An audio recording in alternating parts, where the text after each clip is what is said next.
The three components of Marxism as identified by Vladimir Lenin.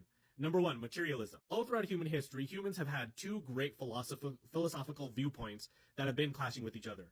Idealism and materialism. Idealism has always been the philosophy of the ruling classes, permeated onto the masses. Idealism states that man's thoughts are the basis of the world, and not the material world. You can think of Rene Descartes' great line, "I think, therefore I am." Rene Descartes in that line said that reality exists because I think. Marx and Engels said, no, no, no.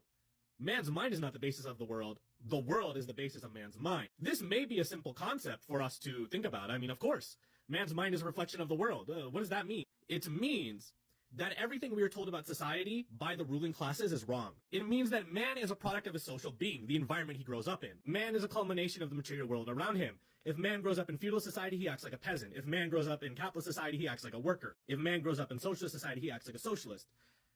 Think about it this way.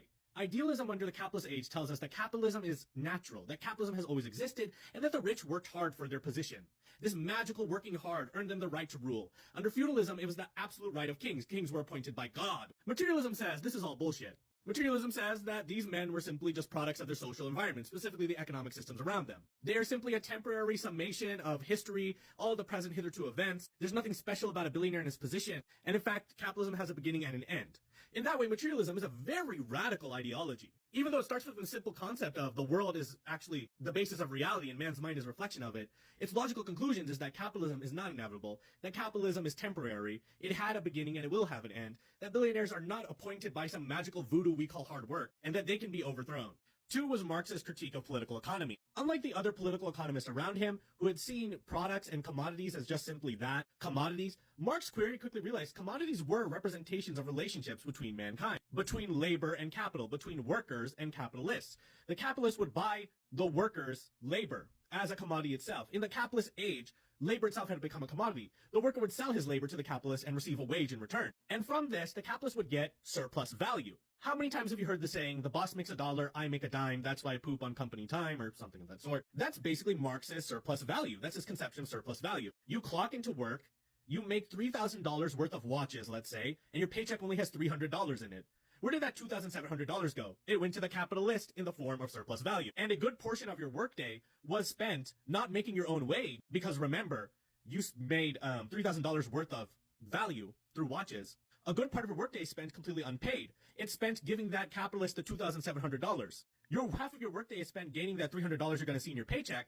The other half is given towards giving that capitalist your surplus value, the $2,700. The third component of Marxism is a way to change the world. While past socialists before Marx were utopian socialists, Marx was a materialist socialist, a scientific socialist. Remember, Marxism is based off of materialism. Utopian socialists believed in high in the pie sky things. Sure, they believed in good things like getting rid of wage labor, getting rid of capitalism, redistributing things, but they couldn't really describe how to do it, how humanity got to capitalism. Marx was a human scientist who put a magnifying glass on history.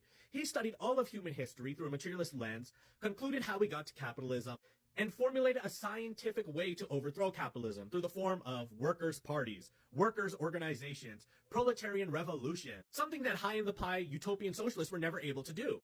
While people will call Marxism utopian, Marxism is not utopian socialism. Marxism is scientific. In fact, if you read Capital, if you read the common crises that Marx analyzed capitalism will fall into, you can open up the news and hear it every single day. And of course, Marx, after scientifically analyzing a way to change the world, wanted us not only to interpret the world, but to actually change it. Marxism cannot simply be a critique of capitalism. It has to be an active thing. One thing that Marx critiqued about German philosophy was that it was too idealistic. It was too concerned with high in the pie sky ideas.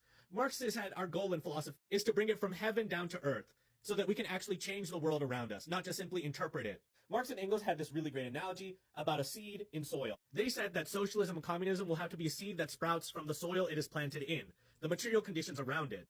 A seed cannot just will for better soil. It has to recognize the conditions around it before it sprouts and has to deal with them.